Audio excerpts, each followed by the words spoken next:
So, welcome to Outdoors with Bud, usually hosted by Bud Fields, but today Bud's nowhere in sight. You may hear him off camera, but he's nowhere in sight. I'm Pat Munsey. I'm the publisher of the Kokomo Lantern, and I'm here with Bud's lovely wife, Deborah. And Diana. That's his other wife. We just talked about that earlier about how the mind is going. Yeah. The mind is gone. So with Diana, and we're going to dish on Bud. I'm glad I remembered his name. It's okay. And he asked for it. We'll just let you know right up front that he asked for it. So this is, I suppose, a roast, but really it's more just a recollection. Right. About what it's like living with Bud Fields, outdoorsman. But we've heard in earlier episodes that you are quite an archer, and actually probably better than him when it comes to deadeye shooting. No, I really wasn't better. I just shot instinctive, and I came in second in the state one year, I mean, we did it as a family, basically, and like I said, we've been fishing on our honeymoon, and we've been outdoors the whole time. I never did. I said, just once I would like to go on vacation and have somebody wait on me. Sure. I said, I still cook, I still clean, do the laundry. I said, just different location. So were you a big fan of the outdoors before you met Bud? No, not really. I mean, I didn't really do a lot of outdoor things. Dad worked a lot, and he went on his hunting trips. Okay. And I stayed home with Mom, but we really were not like an outdoor family. You know. But I was so used to my dad fishing and hunting that it just seemed normal to marry a man who did the same thing, So my girlfriend would say, how can you stand to have him, I thought everybody, everybody's husband went hunting and fishing. Didn't know any different, right? No, I did not. I was young. So when did he get you into outdoors activities? Well, like I said, probably on our honeymoon, we were fishing, and he took me fishing before that. Okay. And I never have really hunted. I remember one year for Christmas, my big present was outdoor hunting boots, which I was like, okay. And I went rabbit hunting with him because he raised beagles. Okay. And then he took me one time. He wouldn't take me again because I was helping the dogs over the fence. So I was not a very good... I didn't like the... and he shot one time, and I thought, what are you doing? Scared me to death. Well, there was a pheasant took off, so he shot it. I thought we were rabbit hunting, not... Just he never took me again. Moves, huh? So that was the last of my hunting. Never went hunting anymore. I'm not the type that could kill anything. Sure. I don't mind that he does, because we enjoy the deer, we eat that. And we didn't really eat a lot of fish that he caught because he was in bass fishing and it was catch and release. Right. But then I love to panfish, so we'd do that. And I even won the husband and wife tournament one time bass fishing. So he's just got me in the outdoors. Wow, it turns out that you had a bit of a knack for it then. I guess. So I've had the venison products that you guys have put together. Who does the cooking, and whose recipes are you using there? Just mine. So you're the one that did all the venison summer sausage and all that? No, I don't. The processor does the summer sausage. Oh, okay. I don't do the summer sausage. Okay. But I make all of his meals. Some I like, some I'm not fond of. But I fix it for him, because he loves it. He'd eat it every day. I throw some pork and some beef in there occasionally. But no, we eat a lot of deer. And I remember the first deer he brought home was from a hunting trip in Michigan. It was Michigan. My grandfather had some land up there. And it wasn't good for anything because it was so sandy. Okay. You could barely grow potatoes. I mean, but he had an old shanty, I would call it, up there. And he would go up there hunting. And, of course, he would bring the deer home. And we would take it to his buddy's house. And we would skin it and clean it and cut it up and package it and all that. And I did not like it at all. Well, I can't imagine, yeah. Well, for one thing, in Michigan, they eat different, the deer. They eat browse a lot. The deer has a different diet. Yes. I understand. So I thought you were telling me the people of Michigan ate... how do they... I mean, it's just fork and mouth as far as I knew, but... But no, and they, and by the time they would bring it home from Michigan, it's not as idyllic as it is when he gets the deer, within an hour, he's got it cleaned and at the processor. Gotcha. So it's cooled and fresh, so much better and fresh, and it tastes so much better. and I enjoy this deer now. You know, which Gotcha. the very first Michigan deer I did not. But Well, venison didn't is like a it. little bit of an acquired taste. It is, but if you season it right and fix it right, it doesn't have much of a different taste as beef. Really? Okay. So Yeah. you've had a lot of experience then with cooking venison. What's your go-to to serve venison to somebody who's probably not used to the meat? Probably would make deer stew. Okay. Because most people who enjoy beef stew, the deer, I put it in the crock pot, and it basically cooks all day slow, and so it basically falls off it just falls apart. And I use just seasoning like you would beef stew. Okay. And so when people eat that, it's like, oh, well, this just tastes like beef stew. You know, that gets them into it. And then the next thing I would do would be like make meatloaf or sloppy joes or something that has different seasonings with it so people get used to it. Okay. Because even now, there is a difference in the smell. Like the smell from the Michigan deer was very strong, and the deer had a very distinct taste. Like I said, I did not enjoy it all. Gotcha. I made it for him, but I really didn't like it. Sure. But this, in the later years, you know, evidently he's got better at killing them and cleaning them. And Sure. Well, I imagine that probably has something to do with it. Is how you prepare the meat. well, and how it's Before, taken care processed, of. yeah. Yeah, that helps a lot. So, what's Bud's favorite venison meal? He likes the back straps, the Okay. tenderloin. That's his favorite, and then beef stew. He loves I call it beef stew, deer stew. Those Okay. are his two go-to things. I can fix that. He never gets tired of it. Eats it all the time. So you are a pan fisher.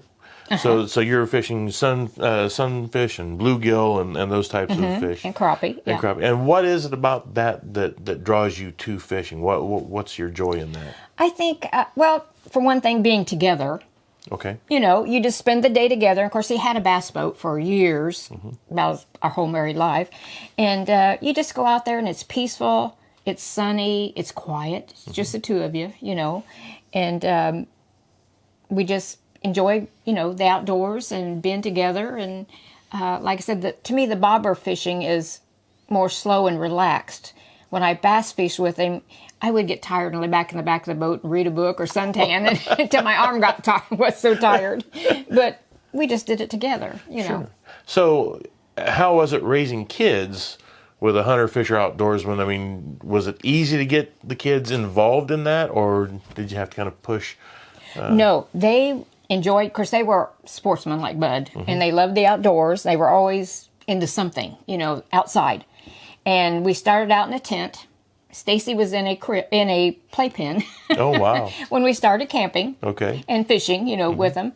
And then, of course, Scott came along, and he had asthma. He was born with asthma. Oh, okay. So we had to get him off the ground. So we ended up in a tent camper, which didn't really help a lot, but it was better than being on the ground. Okay. And then we went to full-size campers and bigger campers, and we camped clear up until, I want to say probably Scott's junior year, because they was in football. Stacy was cheerleader. Oh, yeah. And then, so you just got so busy you didn't have time to get up there.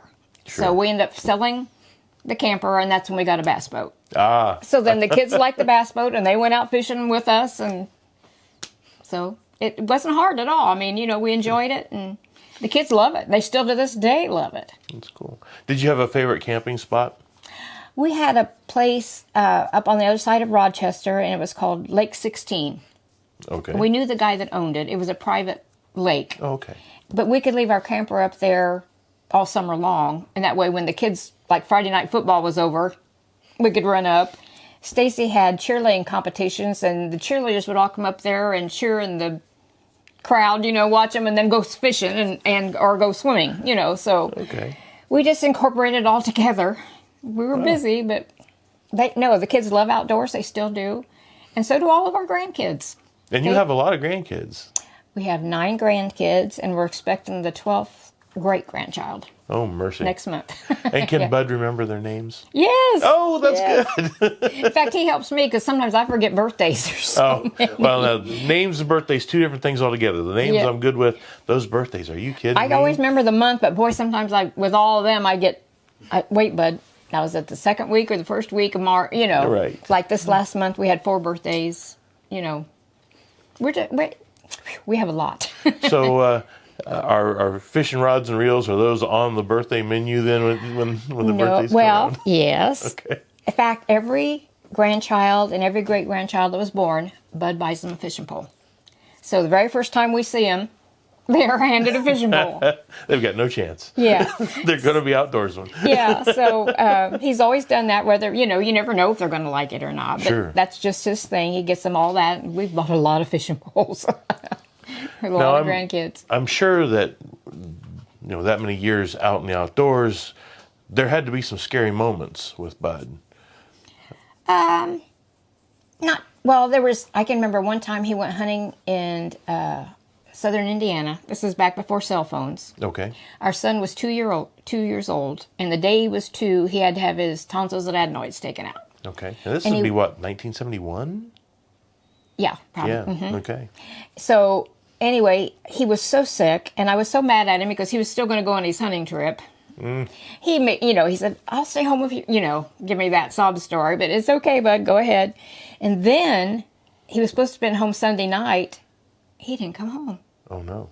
I'm like, oh my gosh, where is he? And I've got a baby that's crying because he had to be taken under anesthesia twice because he hemorrhaged. Oh, mercy. Well, he was so young, Yeah. And anyway, and his asthma that dried him out and made it worse, So here I am with a screaming baby. My 2 kids are only 19 months apart, so I've got 2 young ones at home, no husband, and he doesn't come home. I'm like, where is he? I was really scared. I didn't know where he was. Yeah. Called his mom. She ends up calling the state police. Oh. So that taught him a lot. Well, the thing of it was, his excuse was, it was so foggy down there, they couldn't see to get out in the hills and hollers to get to a phone because, like I said, back then there was no cell phones. Right. So that was scary. And then I can remember camping one time. I can remember my mom always saying, be sure and watch those kids, like, Mother, I'm going to let them drown, Now that I'm a grandmother, I understand. You lose control, But anyway, I can remember Bud and I both looked up at the same time. They were playing in the sand. And, of course, we were up a little bit of a hill where the camper was. And, of course, I was right there with him. And Scott lost his balance. And here he is floating. And Bud comes running. And I stop because I know he's going to run me over, because he can run faster than me. And that was scary. Yeah. But that was the only 2 times that we really, with all of the years of camping and fishing, that we really were. Cool. Of course, Bud also doesn't go big game hunting either. No. He's not the go get me a bar. That's because I'm like, Bud, no. Oh, you drew a line. I drew. Oh, so what's the limit? What's the biggest thing he can shoot? I'm guessing a deer. Yeah. But we're not shooting things that like to eat us. Is that? Yeah. The only thing that scared me, he wanted to go bow hunting. Okay. With a bear. I mean, he wanted to get a bear with a bow. And I was like, Bud. Well. Really? That's ambitious. Yeah. That better be a really strong bow. Well, his grandson just got one. I said, see there, Bud, he's Can't doing be it outdone for by you. the grandkid. Right. So anyway, I said, no, you cannot hunt a bear. I mean, I just no, you got 2 kids at home, we're not taking a chance, But other than that. What would you say would be the strangest thing he brought home that he's ever either shot or fished up? Strange. He just showed us a picture of a peacock out in Cass County last week. That's why I wondered if there was a peacock in the wild that he came across and got on a trail cam. I'm like, okay. He, I think bobcat, he's seen bobcats and that sort of thing, but not too bad. Of course, he's way up in a tree, so that helps. Sure. He's not on the ground. And our son, who's out in Colorado, he calls me on the phone and says, Mom, can you hear this? He's up a mountain, and of course there's a mountain lion. Oh. He says, right here. So I said, really? I made it through your dad. Now you're starting on me, So, but no, he's done good. Bud's been real good. Cool. Very good. Yeah. Well, I don't know how much more torture we can provide for him. But we can always come back and do it again. Well, I can tell you one thing. Okay. I'll throw him under the bus. All right, let's do For it. an outdoorsman who loves to be out in the outdoors all the time, he will not go out on the patio and eat with me because he doesn't like the bugs. I'm like, what? What a great outdoorsman you are. I mean, the bugs are all over him all day. I know, but he's not sitting down eating his food. I suppose not. Well, Didn't have my thermosol with me. So other than that, Relate the time that we were fishing and my back went out in the boat and you had to Oh. drive his back. Oh, Well, with his bass boat, I still to this day cannot back it into the lake. I'm Okay. not a good backer that way. But I could drive that boat all over the place. Okay. And his fishing buddies were like, why did you teach your wife to, do the boat? Now, she's going to... He said, well, I said, she can do it, So this one time we're out pre-fishing for a tournament he has. And we're out in the lake, and he goes to put his trolling motor down, which I don't know if you know, that's at the bow of the boat, and it's the heavy. little one, You got to lean over and bend Yeah. it, and his back goes out. He cannot move. I get him, I lay him down in the boat, and I have to get him back to the boat ramp because he cannot move. And one of his buddies saw us and said, what'd you do, throw Bud overboard? I said, actually, he's laying in the bottom of the boat. I said, he threw his back out. So they actually helped us. They backed the boat down, and then I put it up on the, I can do all of that. I just cannot back Gotcha. the boat. But yeah, his back went out, and he was, so... that would be a difficult time. Yeah. So it's a good thing. How'd you get him out of the boat? Or did he ride in the boat all the way to the doctor? He rode up the hill and everything in Did the he? boat. Yeah, he did. And some buddies helped us get him and me get him in the truck. 'Cause Sure. he could hardly get in the truck, couldn't lift his leg. He couldn't do anything. So anyway, other than being a pain in the butt, he's okay. You can edit that out. Yeah. Oh, we can edit that part out, he Yeah. says. All right. No, and he usually, like I said, his room in the den, which I call the dead room. Oh, because of all the heads. All Sure. the heads, the fishing and the deer. And so he catches what he says he does because he brings them home, and then Sure. I'm like, okay, how much is that going to cost? Oh, right, because you have to get the thing all mounted. And Yeah. He does. He has a selection of deer in there and some nice trophy fish. And, Yeah, he does. so I don't know what he says in his fish stories, but yeah, they look pretty big on display. I'm not going to Yeah. doubt There's, that. there's one empty nail in there, and she's saving that for me. Yeah. Oh. Well, he has titanium in his neck, and I said I just part him out. Oh, yeah. He's got resale value. Yeah, right. Yeah, so, but we've been together, we've been married 59 years, so I guess I'll keep him. Yeah, I'm not going to do anything A little bit 59 longer. years of my life other than probably live. I think that's it. It's Yeah. a long time. But it went quickly, you just wonder where all the years went. We've Yes. had a good marriage and love the family and a good family and You had don't good have to times in the ask her. outdoors. You don't have to ask her if she'd do it again, but I would. Oh, there you go. All right. No, I'm sure I would. Don't know any better. Yeah. Okay, well, we'll wrap that up. This is an unusual episode of Outdoors with Bud. Thank you so much for tuning in, and Bud will be back for regular programming next week.